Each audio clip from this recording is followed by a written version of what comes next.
Reading আপনাকে বাঁচতে দিল না, রিডিং এর রোগ আজকে ধরে ফেলবো, ম্যাচিং ইনফরমেশনের রোগ আজকে ধরবো। ওকে, সো সম্পূর্ণ ভিডিও দেখবেন, আমি সহজভাবে আপনাদেরকে বোঝানোর চেষ্টা করব এবং প্রতিটা পদে পদে আমি আপনাদেরকে ভেঙে ভেঙে আলোচনা করব। ওকে, সো ম্যাচিং ইনফরমেশন, এটা নিয়ে একটু কথা বলি। এটা কিন্তু খুবই গুরুত্বপূর্ণ একটা টপিক রিডিং এর জন্য, বিশেষ করে যারা একাডেমিক আছেন, যারা জিটি আছেন, তাদের এটা মাস্ট আসবেই। তাহলে এটা যেহেতু আসবেই, তাহলে এটা অবশ্যই আপনাকে পারতে হবে, এখান থেকে আপনাকে নাম্বার উঠাতে হবে।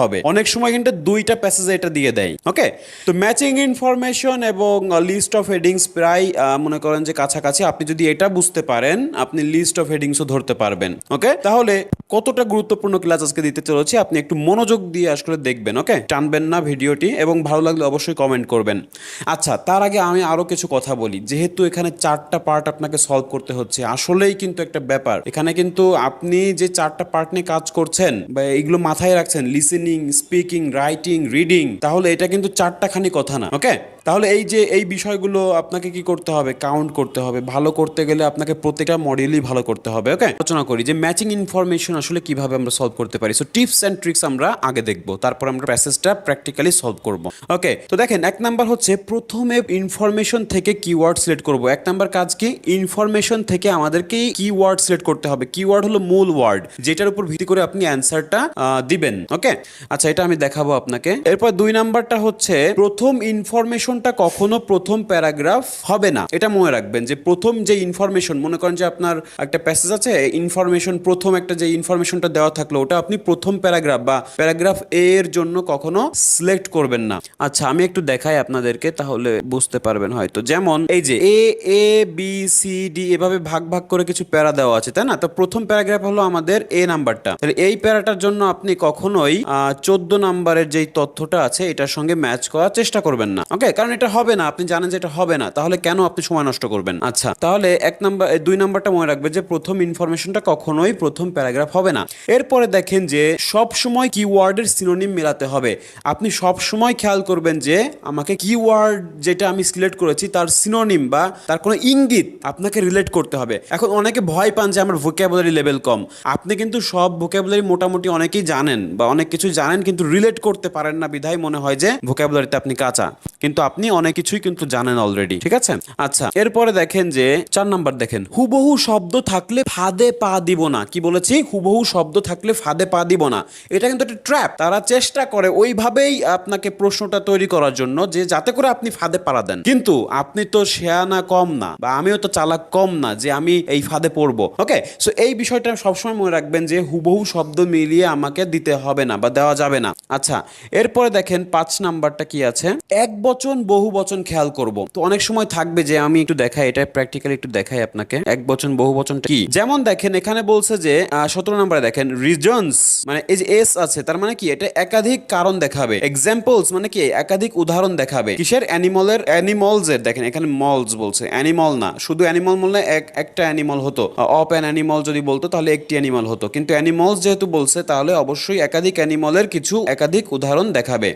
আচ্ছা, তারপরে কি বলছে, রিজনস, অনেকগুলো রিজনস দেখাবে। তারপর দেখেন এ রিজন মানে কি একটি রিজন দেখাবে। তারপর দেখেন অ্যান এক্সাম্পল মানে কি একটা উদাহরণ থাকবে। কিসের? একটা ইনসেক্টের, একটা কীট পতঙ্গের। তাহলে আপনি কি বুঝতে পেরেছেন যে আমি কি বলেছি এখানে, যে এক বচন বা বহু বচন আপনাকে খেয়াল করতে হবে। ওকে, এক বচন বা বহু বচন আমরা খেয়াল করব।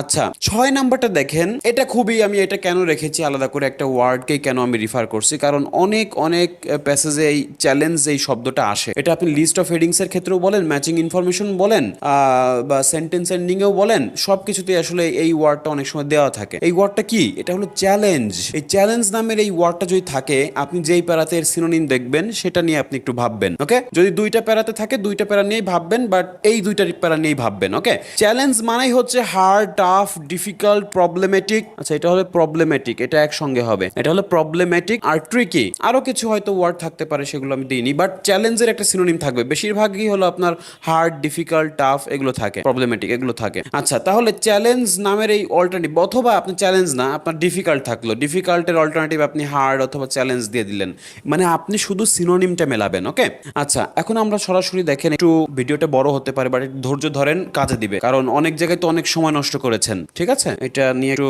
আমি কথা বলে একটু ভালো করেই বোঝানোর চেষ্টা করি। দেখেন, প্রথমে হচ্ছে আপনি কি করবেন, আমি এখন সরাসরি চলে যাচ্ছি প্যাসেজে। Saving bugs to find new drugs, আপনি প্রথমেই হেডলাইনটা পড়বেন, তাহলে একটা সম্পূর্ণ একটা ধারণা চলে আসবে। সেভিং বাগস, বাগস মানে কি, পোকামাকড় বা এরকম কিছু। সেভিং বাগস টু ফাইন্ড, কি করতে, খুঁজতে, নতুন ড্রাগস মানে ঔষধ। আচ্ছা, এরপরে কি আছে, আমাদের কিছু প্যারা আছে, প্যারাগুলো দেখার দরকার নেই। এখন আপনি চলে আসবেন ইনফরমেশনে। আচ্ছা, এখানে কিন্তু অনেকগুলো ইনফরমেশন, 14 থেকে 20 পর্যন্ত, তাহলে আমাদের কিন্তু একটু বেশি বেশি প্যারা সলভ করতে হবে, মানে এখানে 60টা আছে, একটু লং হতে পারে ভিডিওটি। ওকে, দেখেন এখানে কি বলা হচ্ছে যে which paragraph contains the following information. আচ্ছা, লেটার এ থেকে আই পর্যন্ত আছে, এবং দেখেন এখানে কিন্তু কোনো এনবি দেয়নি। এনবি মানে কি, নোটিশ বোর্ডে যদি বলে দিত যে you may use any letter more than once, এটা যদি বলতো তাহলে যে কোনো একটা প্যারা দুইবার অ্যান্সার হতো। ঠিক আছে, তো এটা যেহেতু বলেনি, তার মানে কি একটা প্যারা একবারই অ্যান্সার হবে, অর্থাৎ এই যে মনে করেন যে এইচ নাম্বারটা একবারই যদি অ্যান্সার হয়ে যায় তাহলে একবারই হবে, যে কোনো একটা প্যারার সঙ্গে ইনফরমেশনের সঙ্গে যাবে। কিন্তু যদি বলতো যে you may use any letter more than once, তাহলে কিন্তু ওই একটা প্যারা একাধিক জায়গায় হওয়ারও সম্ভাবনা ছিল। তো আজকে ওটা নিয়ে আলোচনা করছি না। দেখেন 14 নাম্বার থেকে আমরা 20 নাম্বার পর্যন্ত কিছু কি করব, আগে কিওয়ার্ড সিলেক্ট করব। সো কিওয়ার্ড সিলেক্ট করি দ্রুত।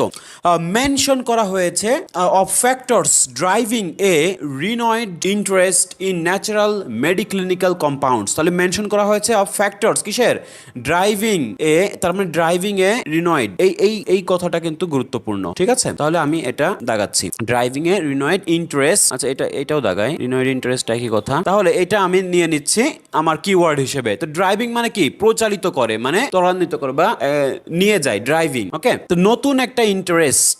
ওকে, আচ্ছা, in natural medicinal compounds, natural medicinal compounds. আচ্ছা, এটাও আপনি নিতে পারেন, দুইটা করে আপনি কিওয়ার্ড নিতে পারেন, যাতে করে আপনার একটু সুবিধা হয়। আচ্ছা, অনেক সময় একটা করে নেবেন, যদি চেষ্টা করেন একটা করে নেওয়ার জন্য, এটা ভালো। আচ্ছা, এরপরে দেখেন যে how recent technological advances, how কিভাবে, রিসেন্ট টেকনোলজিক্যাল, তাহলে রিসেন্ট টেকনোলজিক্যাল মানে কি, সম্প্রতি যে টেকনোলজিক্যাল অ্যাডভান্সেস আছে এটা মেড করেছে, মানে এটা কি করেছে, ইনসেক্ট রিসার্চকে ইজিয়ার করেছে। কোনটা, ইনসেক্ট মানে পোকামাকড় উপর যে গবেষণার কথাটা, সেটা ইজিয়ার করেছে কোনটা, recent technology, recent technological advances. Okay, তাহলে আপনি এই যে তথ্যগুলোর সঙ্গে কোনো সঙ্গতিপূর্ণ কোনো প্যারা থাকলে ওটার সঙ্গে এটা মিলিয়ে দিবেন। এরপরে দেখেন examples of animal, examples of animals. Okay, সুন্দর, এতটুকু আমার দরকার, আর দরকার নেই, কারণ অ্যানিমালস নিয়ে আর কোনো জায়গায় বলা হয়নি। দেখেন, আর কোনো জায়গায় বলা হয়নি। তাহলে এক্সাম্পলস অফ অ্যানিমালের, যেখানে আমি একাধিক অ্যানিমালের এক্সাম্পল পাবো, সেটাই আমার অ্যান্সার। ঠিক আছে, আর কিছু ভাবার দরকার নেই, সেটাই আমার অ্যান্সার। আমাকে এত ভেঙে চুরে বোঝার কিছু নেই, আমি যেখানে ক্লু পাবো সেখানে আমি মিলিয়ে দিব। দেখেন, বাকিটুকু আমার পড়ারই দরকার নেই।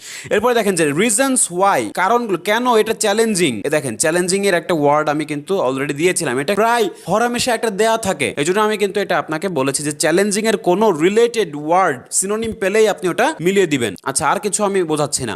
এরপরে দেখেন যে reference to how interest in drug research may be benefit wild life, reference দেওয়া হয়েছে যে হাউ ইন্টারেস্ট ইন ড্রাগের উপর একটা ইন্টারেস্ট থাকা রিসার্চ মে বি কি করতে পারে, বেনিফিট ফর ওয়াইল্ড লাইফের উপর একটা সুবিধা বা পজিটিভ কোনো তথ্য দিচ্ছে। ওকে, তাহলে ইন্টারেস্ট ইন ড্রাগ রিসার্চ কি হতে পারে, বেনিফিট হতে পারে কাদের জন্য, ওয়াইল্ড লাইফ মানে কি, বন্য পশুদের যে জীবনযাপন, তাই না। আচ্ছা, এরপরে দেখেন এর রিজনস, একটা কারণ, why nature based medicines fell out of favour for a period মানে কি, একটা সময়কাল, কিছু সময়কাল। তাহলে এইগুলো আমি নিলাম, এ রিজনস হোয়াই নেচার বেসড, তাহলে নেচার বেসড মেডিসিনটা ফেল আউট হয়ে গেছে, তার মানে নেচার বেসড মেডিসিন, নেচার প্রাকৃতিক ঔষধের উপর থেকে কি হয়েছে, ভরসা উঠে গেছে, ফেল আউট মানে সরে গিয়েছে, ফেভার ফর এ পিরিয়ড একটা সময়কাল, কিছু সময়ের জন্য কি হয়েছিল, নেচার বেসড মেডিসিন থেকে মানুষ বা কেউ কি করেছে, ফেল আউট হয়ে গেছে, মানে দূরে সরে গেছে। আচ্ছা, এই তথ্যটা যেখানে পাবো সেখানে আমি মিলিয়ে দিব। এরপর দেখেন অ্যান এক্সাম্পল, একটা উদাহরণ অফ কিসের, একটা ইনসেক্টের, তাহলে আমাকে আর কিছু দেখা লাগবে না, একটা এক্সাম্পল একটা ইনসেক্টের ড্রাইভ করেছে medicine in use at the moment. আচ্ছা, এটা একটা মেডিসিন, এটাও আপনি দেখাতে পারেন। তাহলে একটা ইনসেক্ট দিয়ে একটা কি মেডিসিন হিসেবে ব্যবহার হচ্ছে এট দ্য মোমেন্টে, সেটা কোথায় বলা হয়েছে সেটা আমার অ্যান্সার দিতে হবে। ওকে, আচ্ছা, আচ্ছা, তাহলে মোটামুটি কিন্তু আমরা এটা বুঝতে পারলাম যে এখানে কি কি দেওয়া আছে। সো এখন আমরা সরাসরি বের করব যে কি। আচ্ছা, দ্রুত করছি আমি। প্রথমে দেখেন, প্রথমে এ নাম্বারটা পড়বো। সবাই একটু দেখবেন, মোর ড্রাগস দেন দ্য মাইট। আমি কিন্তু ভালো করে আমি স্কিমিং করছি, ওকে? আপনারাও দেখেন। আপনারা চাইলে একটু পজ দিয়ে দেখতে পারেন, ঠিক আছে? Looking for nature, okay? Nature for the soothing, curing or elements. Elements মানে কি? রোগ বালয়। Nothing new. আচ্ছা, we have been doing tens of thousand of years, you may have low. Okay, আচ্ছা, এখানে মানকিজ দেখতে পাচ্ছি। মানকিজ একটা প্রাণীর না, বানর। দেমসেলস উইথ টক্সিন ওজিন ডিটার দ্য মসকিউটোজ। কিছু মসকিউটোজ তো সবাই জানেন যে এটা মশা। শিম্পাঞ্জিস। আচ্ছা, আমি কিন্তু আর কিছু পড়বো না, আমার অলরেডি কিন্তু হয়ে গেছে, আমি কিন্তু ধরে ফেলেছি। এখানে কি মানকিজ হলো আপনার কি একটা অ্যানিমল, এটাও অ্যানিমল, এটা একটা কীটপতঙ্গ। সো আমি কিন্তু একাধিক অ্যানিমলের কথা বা তথ্য কিন্তু এখানে জানতে পারছি। তাহলে আমার অ্যান্সারটা কি হবে? আমি কিন্তু অলরেডি আপনাদেরকে দেখিয়েছিলাম। আপনারা ইনশাল্লাহ এটা যদি আপনি দেখেন এখন, আপনি বুঝতে পারবেন যে এটা কোনটা অ্যান্সার হবে। আই থিঙ্ক আপনারাও এটা সিলেক্ট করবেন। আমি যেটা সিলেক্ট করব সেটা হচ্ছে কি এক্সাম্পলস অফ অ্যানিমালস, তাই তো? কারণ একাধিক এক্সাম্পল পেলাম অ্যানিমালস এর, একাধিক অ্যানিমাল যেহেতু পেলাম, তাহলে আমার অ্যান্সার কি হবে? 16 নম্বরে হবে এ। সরি, আমি একটু ইংলিশে দিয়ে দিচ্ছি। 16 নাম্বার কি হবে? এ নাম্বার পেরা হবে। তাহলে আমি অ্যান্সারটা এ লিখে আসবো, 16 নম্বরে এ লিখবো, কারণ আমার এটা মিলে গেছে। 16 নম্বরের সঙ্গে প্যারাগ্রাফ এটা মিলে গেছে। ওকে, তো এইভাবে আপনারা মেলার চেষ্টা করবেন। আমি কিন্তু বেশি সময় লাগেনি, আমি জাস্ট যেহেতু আমি ওইগুলো তথ্য মাথায় ছিল, এজন্য আমি এটা পড়েই কিন্তু বুঝতে পারছি যে এখানে যেহেতু একাধিক প্রাণীর কথা বলছে, আমার অ্যান্সারটা ওটাই হবে। আচ্ছা, বি নাম্বারটা দেখেন। আর যদি কোনো কিছু পড়ে আপনি বুঝতে না পারেন বা কোনো কিছু মিলাতে না পারেন, তাহলে আপনি স্কিপ করবেন, কারণ ওই তথ্যটা ওইখানে নেই, ঠিক আছে? কারণ এখানে একাধিক প্যারাগ্রাফ আছে। আচ্ছা, science chemistry built the ancient foundation, okay? Extraction, characterisation, modification and testing this natural products then a while. আচ্ছা, ফর এ হোয়াইল মানে কি? কিছু সময়ের জন্য। মডার্ন, আচ্ছা, nature design chemical compounds stress is the main cause anti promising the compounds in nature. আচ্ছা, compounds interest and producing large quantities of compounds are all significants. আচ্ছা, কিছু সময়ের জন্য কি করছে এখানে? ফোকাস করছে।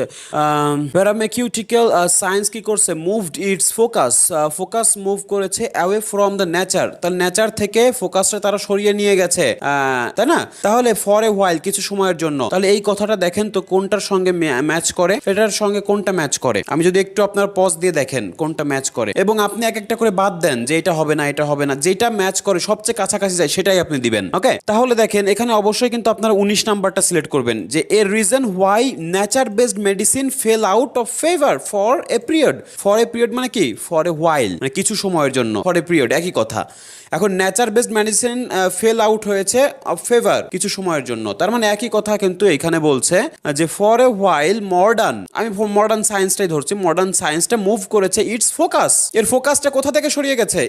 অ্যাওয়ে মানে কি? দূরে চলে যাওয়া, ফ্রম নেচার থেকে। তাহলে নেচার থেকে দূরে চলে গেছে তাদের ফোকাসটা কিছু সময়ের জন্য, তার মানে এই কথাটা কিন্তু আমরা ওইখানে পেলাম, এবং তারা ল্যাবরেটরির দিকে বেশি ঝুঁকে পড়ছে, ইনটু দ্য ল্যাবরেটরি। আচ্ছা, তাহলে আমার অবশ্যই অ্যান্সারটা কি হবে? অ্যান্সার হচ্ছে এইটা 19 নাম্বার। 19 নাম্বারে আমার অ্যান্সার হবে বি। তাহলে অ্যান্সার হলো বি, আমি অ্যান্সার বি দিয়ে দিতাম, ওকে? তাহলে আমার বাকি থাকলো আরো 5টা, ওকে? এরপরে দেখেন সি নাম্বারটা দেখি আমরা। Laboratory based drug discovery. আচ্ছা, discovery has achieved varying levels of success, something which has now prompted. আচ্ছা, now prompted the development of new approaches focusing once again natural products with the ability to mind, okay? আচ্ছা, such as মানে কি? Such as মানে হলো আপনার একটা উদাহরণ দিচ্ছে, তাহলে useful compounds in nature firmly back on the map. আচ্ছা, তাহলে উদাহরণ, সাচ অ্যাজ মানে হলো উদাহরণ। যখনই উদাহরণ দিবে তাহলে আপনি এক্সাম্পলের এই তথ্যগুলো নিতে পারেন, ঠিক আছে? তাহলে কিসের উদাহরণ দিচ্ছে দেখেন, এক্সাম্পল গুলো কি কি আছে। আচ্ছা, এখানে দেখেন এক্সাম্পল অফ অ্যান ইনসেক্ট। আচ্ছা, এটা আছে, এটা হয়ে গেছে। আচ্ছা, আর কি আছে দেখেন, such as antibiotic resistance, okay, the search for useful compounds in nature firmly back on the map. আচ্ছা, নাও প্রম্পট মানে কি? প্রম্পট মানে পরিচালিত করছে, মানে ড্রাইভিং এর যে একটা তথ্য আমরা পেয়েছিলাম সেটা কিন্তু এটার সিনোনিম, ওকে? তাহলে ড্রাইভিং এর সিনোনিমটা আমি যেহেতু পেলাম, তাহলে 14 নাম্বার এখানে বলছে mention for the factors driving a renewed interest in natural medicinal compounds. আচ্ছা, তাহলে ড্রাইভিং কোথায়? এর রিনোয়েড ইন্টারেস্ট মানে নতুন বা পুনরায় যে ইন্টারেস্ট ইন কোথায়? Natural medicinal compounds. তাহলে এটা হলো সি নাম্বারের সঙ্গে যাচ্ছে। নাও প্রম্পট মানে কি? Driving the development of the new approaches focusing once again on natural products. কিসের উপরে? ন্যাচারাল ন্যাচারাল প্রোডাক্টস উপরে আবারও ফোকাস করা হচ্ছে। তাহলে পুনরায় তাহলে কি হচ্ছে নতুন, তাহলে রিনোয়েড ইন্টারেস্ট কোথায়, ন্যাচারাল মেডিকেল কম্পাউন্ডসে, তার মানে ন্যাচারাল প্রোডাক্টসে অর ন্যাচারাল প্রোডাক্টসে। তাহলে নাও প্রম্পট মানে প্রম্পট মানে হলো ড্রাইভিং এর একটা সিনোনিম আসছে। ওকে, তাহলে সি নাম্বারটা অবশ্যই কি হবে, অবশ্যই 14 নাম্বার হবে। আচ্ছা, তাহলে আমি 14 নাম্বার সি দিয়ে দিচ্ছি। এরপরে দেখেন আমি আর বেশি লেট করছি না, 14 ডি নাম্বার চলে যাচ্ছে। ডি নাম্বার দেখেন ইনসেক্টস এন্ড ডিসপিউট। ওকে, আপনারাও চাইলে একটু টাইম নিয়ে পড়তে পারেন। দেখেন অ্যানিমালস এর কথা বলছে, আপনি অ্যানিমালস দেখে আবার ওইটা দিয়ে দিয়েন না, কারণ এটা হলো আপনার হুবহু ওয়ার্ড হলো ফাদ। ঠিক আছে, আমি কিন্তু এর আগে একটা দেখিয়েছিলাম যে আপনার হুবহু শব্দ থাকলে এটা ফাদে পা দিবেন না। ওকে, তাহলে এটা আপনি এড়িয়ে যাবেন, ওইগুলো দেখার দরকার নেই। তারপরে দেখেন potential source of yet to be realised. আচ্ছা, এখানে এমন কোনো তথ্য নেই যেটা আসলে আমরা এটার ভিতরে পাচ্ছি। ওকে, তাহলে 15, 17, 18, 20 এর ভিতরে এমন কোনো তথ্য নেই যেটার সঙ্গে এটা ম্যাচ করছে। তাহলে ডি নাম্বারটা এটা হলো একটা ফাদ। ঠিক আছে, আচ্ছা ই নাম্বারটা দেখেন, from the tiny proportion of the insect that have made investigated several promising. Okay, for example একটা দেখেন একটা উদাহরণ দিচ্ছে, alloferon and antimicrobial compounds produced by blowfly larvae. আচ্ছা সুন্দর, দেখেন এখানে একটা ফ্লাই মানে কি, ফ্লাই মানে একটা কীট পতঙ্গ বা মাছির কথা বলা হচ্ছে। Okay, blow fly. আচ্ছা, তারপরে কি বলছে, South Korea the larvae of a few insect species are being investigated for the potent anti microbial compounds the mean. Okay, তারপর ভেনম। এরপরে দেখেন লাস্টে কি বলছে, এর পটেনশিয়াল আছে একটা ক্যান্সার ট্রিটমেন্টে, এটা পটেনশিয়াল মানে এর সম্ভাবনা আছে। তাহলে আমি দেখেন এখানে কি দেখতে পাচ্ছি, অ্যান্টি মাইক্রোবিয়াল, এটা একটা ফ্লাই কি করছে, একটা করছে, উদাহরণ দিছে। তাহলে একটা কিসের উদাহরণ, একটা কীট পতঙ্গের উদাহরণ, এবং তার থেকে কিছু ট্রিটমেন্ট, ক্যান্সারের ট্রিটমেন্টের একটা সম্ভাবনা আছে। তাহলে এই কথাটা দেখেন তো কোনটার সঙ্গে ম্যাচ করবে, আমাকে একটু পজ করে দেখতে পারেন আপনারা। দেখেন আমি বলার আগে যাতে আপনারা অ্যান্সারটা দিয়ে দেন। অবশ্যই এটা আপনারা বুঝতে পারছেন যে এটা কি হবে। দেখেন an example of an insect, একটা ইনসেক্টের একটা উদাহরণ, তাই না, এবং মেডিসিন হিসেবে এটা ব্যবহার হচ্ছে, তাই না, বা করা যেতে পারে এই মুহূর্তে। তাহলে এটা ক্যান্সারের একটা প্রতিরোধ হিসেবে কিন্তু এটা হচ্ছে। তাহলে এটা কিসের একটা উদাহরণ, কিসের উদাহরণ, একটা ইনসেক্ট, একটা মাছির একটা উদাহরণ পেয়েছি আমরা, আর মাছি হলো একটা কীট পতঙ্গ, তাই না, ইনসেক্ট। তাহলে অবশ্যই আমার ই নাম্বারটা কি হবে, ই নাম্বারের অ্যান্সারটা হবে 20। ওকে, তাহলে আমি 20 নাম্বার অ্যান্সার দিয়ে দিচ্ছি। আচ্ছা, আশা করি বুঝতে পেরেছেন, না বুঝলে আবারও একটু ব্যাককে টেনে আবার দেখবেন। আচ্ছা, এরপরে আমাদের আরো 3টা বাকি আছে, দেখি এরপরে করে ফেলি। ই শেষ, এফ নাম্বারটা দেখি। White is insect the received bioprospecting firstly. আচ্ছা, এখানে একটা প্রশ্ন করেছে যে bioprospecting, why is the insect have received relatively little attention in bioprospecting. Firstly, প্রথমত there are so many insect that, okay, প্রথমত কিছু কারণ দেখাচ্ছে, তাই না। সেকেন্ড, তার মানে এখানে রিজনস দেখাচ্ছে, কারণ দেখাচ্ছে। ওকে, এটা একটা কারণ। সেকেন্ডলি আর একটা কারণ দেখাচ্ছে, ভেরি স্মল। তাহলে পটেনশিয়ালি ইউজফুল কম্পাউন্ডস। ওকে, ডিফিকাল্ট। আচ্ছা, দেখেন এই যে ডিফিকাল্ট একটা শব্দ আসছে, তাই না, ডিফিকাল্ট। ওকে, তাহলে দেখেন ডিফিকাল্ট আমি কি বলেছিলাম, চ্যালেঞ্জের একটা সিনোনিম হিসেবে কিন্তু ডিফিকাল্ট ব্যবহার হয়। দেখেন আমি এটা কিন্তু আপনাকে বলেছিলাম, এটা হরহামেশাই অনেকগুলো প্যারাতে আপনারা পাবেন। সো এটা মনে রাখবেন, চ্যালেঞ্জের সিনোনিম ডিফিকাল্ট হিসেবে হয়। এবং এখানে কিছু অনেকগুলো কারণ দেখাচ্ছে। তাহলে আমি কি নিতে পারি এখানে, যে দেখেন রিজনস মানে কি, অনেকগুলো কারণ, এবং ডিফিকাল্ট মানে চ্যালেঞ্জিং। তাহলে আমি এটা অ্যান্সারটা দিয়ে দিচ্ছি। তাহলে এটার অ্যান্সার কি হবে, এফ, অবশ্যই এফ। দেখেন খুব সুন্দরভাবে ইজি করে কিভাবে আমরা মিলাতে পারি। টিপস অ্যান্ড ট্রিক্স এর আসলে আপনারা বেশি ভালো করতে পারবেন না উইদিন শর্ট টাইমে। ওকে, সো অবশ্যই বলবো যারা আসলে খুবই দুর্বল, মানে ইংলিশে খুবই কাঁচা, আপনি চাইলে আমার কাছে কোর্স করতে পারেন। ইনশাল্লাহ আমি আপনাকে মানে আমার সর্বোচ্চ দিয়ে আপনাকে হেল্প করব। ওকে, সো যারা যারা খুবই দুর্বল আমার সঙ্গে যোগাযোগ করবেন। আমার ফোন নাম্বার বা আমার কন্ট্যাক্ট নাম্বার বা কোর্স ডিটেইলস আমার ডেসক্রিপশন বক্সে দেওয়া আছে, ওখান থেকে সংগ্রহ করে, মানে ভিডিও ডেসক্রিপশন বক্সে, ওখান থেকে সংগ্রহ করে আমার সঙ্গে যোগাযোগ করতে পারেন। ইনশাল্লাহ আমি আপনাদেরকে সর্বোচ্চ হেল্প করতে পারবো। ওকে, তো যারা খুবই দুর্বল, মানে যারা দুর্বল তারা আমার সঙ্গে যোগাযোগ করবেন, আর যারা অ্যাডভান্স লেভেলের আছেন তারা ভিডিও দেখেই কিন্তু পারবেন। আচ্ছা, এখন দেখেন আপনাকে কিন্তু আসলে কি রিডিং এ কিন্তু, মানে রিডিং এবং লিসেনিং এ কিন্তু এগিয়ে থাকতে হবে। ঠিক আছে, আর স্পিকিং এন্ড রাইটিং নিয়ে ভয় পাবেন না একদম, ওটা আমি ভিন্ন উপায়ে যাব যাতে করে শর্ট টাইমে আপনাদেরকে ইমপ্রুভ করানো যায়। আচ্ছা, তো আমার কাছে আসলে অনলাইনে কোর্স করতে পারেন, যারা আসলে ঢাকার বাইরে আছেন, দূর দূরান্ত থেকে আছেন বা দেশের বাইরে আছেন, তো অনলাইনে কোর্স করতে পারেন। আচ্ছা, তাহলে আমরা নেক্সটে চলে যাই, এরপরে কি আছে, এরপরে হচ্ছে জি নাম্বারটা দেখবো।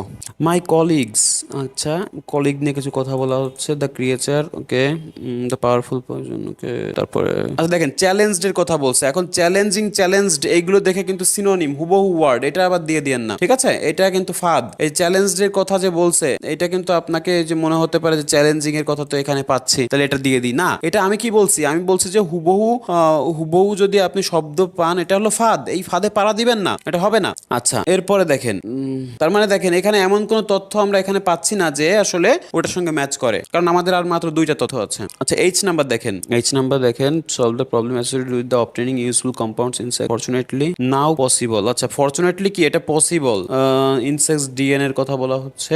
আচ্ছা দেখেন এরপরে আমাদের এখানে কি আছে, আমাদের দুইটা আছে। এখন আমি যেটা বললাম যে এটা এখন পসিবল, পসিবল মানে কি, আপনি 15 এবং 18 ভিতর যদি আপনাকে বাছাই করতে বলে আপনি কোনটা করবেন? Recent technological advances have made insect research easier, এটা দিতে হবে, কারণ যেটা ইজিয়ার করে তুলছে সেটাই তো পসিবল, তাই না? যেটা সহজতর করে তুলছে সেটাই তো পসিবল, সম্ভব, আর যেটা কঠিন কাজ সেটা তো ইম্পসিবল, তাই তো? সো এইটার একটা সিনোনিম। সো নাও মানে কি, নাও মানে হলো সাম্প্রতি বা বর্তমানে, মানে রিসেন্ট, একই কথা। নাও আর রিসেন্ট কিন্তু আপনার সিনোনিম। এই যে নাও পসিবল বলতেছে, তার মানে অতীতে এটা হতো না, এখন এটা হচ্ছে, এটাই বোঝানো হচ্ছে। তাহলে এটা কি হবে, এটা আপনি আর কিছু দেখার দরকার নেই, আপনি এটা নাও পসিবল যেহেতু বলছে, তার মানে রিসেন্ট মানে নাও, আর টেকনোলজিক্যাল অ্যাডভান্সেস এটা কি করছে, ইজিয়ার করছে, তার মানে পসিবল করছে, আচ্ছা সম্ভব করছে। তাহলে এটা হলো আমার অ্যান্সার। তাহলে এটা আমি কি দিব, কি জন্য দিচ্ছিলাম, এইচ, তাই তো, H.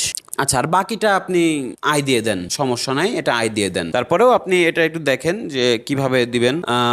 prepare ourselves and medicine as much, দেখেন as much as I'd love to help develop ground breaking insect drive medicine, এটা দেখেই বোঝা যাচ্ছে। আচ্ছা আর কি আছে দেখি, have the insect say, আচ্ছা তাহলে দেখেন এই লাস্টে আপনি মনে করেন যে যেটা বাকি থাকবে সেটা দিয়ে দিবেন। এখন দেখেন ওয়াইল্ডারনেস নিয়ে কথা বলা হচ্ছে, তাহলে ওয়াইল্ডারনেস, এখন আবার এটা কিন্তু হুবহু ওয়ার্ড না, এটা ওয়াইল্ডারনেস নিয়ে বলছে, তাই না? তাহলে অবশ্যই ওইটার নিয়ে আলোচনা করা হচ্ছে, তাছাড়া আর কিছু না। এটা কিন্তু হুবহু ওয়ার্ড না, এটা ওয়াইল্ড লাইফ বলছে, ঠিক আছে? তাহলে বেনিফিট ফর ওয়াইল্ড লাইফ এর সঙ্গে কিছু সম্পর্কযুক্ত ওয়ার্ড কিন্তু আমরা এখানে পাচ্ছি। তাহলে এটা কি হবে, এটা হবে আপনার অ্যান্সার। তো আপনি এটা দিয়ে দেন, এটা হলো অ্যান্সার দিয়ে দেন, এটা হবে আই। ওকে, তাহলে এটাও আমার হয়ে গেল। তো আজকের মতো এতটুকু। আর আমি যেটা বললাম যে যারা আসলে খুবই দুর্বল আমার সঙ্গে যোগাযোগ করবেন, আর আমার ভিডিওগুলো অবশ্যই ফলো করবেন। যদি ভালো লাগে অবশ্যই কমেন্টস করে জানাবেন, এবং রিডিংটা একটু বেশি বেশি করবেন, কারণ reading is one of the hardest part in the IELTS. So অবশ্যই যতটা সময় দেওয়া যায় সময় বের করে দেখবেন। আর যারা কোনো তালগোল খুঁজে পাচ্ছেন না অবশ্যই এটা রুটিনের আওতায় চলে আসবেন। আর হচ্ছে যে নিজের উপর নিজের একটা প্রেশার ক্রিয়েট করতে হবে, বাট এতটাও না যে আপনি যেটা নিতে পারবেন না। ওকে, তো সব কিছুর একটা সিস্টেমেটিক ওয়ে আছে, সো অবশ্যই সেই ওয়েগুলো আপনাকে ফলো করতে হবে, ফাইন্ড আউট করতে হবে, মোর রিসার্চেবল হতে হবে, দেন আপনি কিন্তু সব কাজেই আপনি ভালো করতে পারবেন। ওকে, সো আপনারা অবশ্যই অনেকেই টেনশনে আছেন, ইয়ে করছেন, এক্সাম হবে, সো বেশি মাথা নষ্ট করার দরকার নেই, জাস্ট ঠান্ডা মাথায় কাজগুলো করবেন। আর আমার ভিডিওগুলো অবশ্যই শেয়ার করবেন, যদি ভালো লাগে অন্য কেউ রিকমেন্ড করবেন। Okay, thank you so much for watching the full video. আজকের মতো এতটুকু।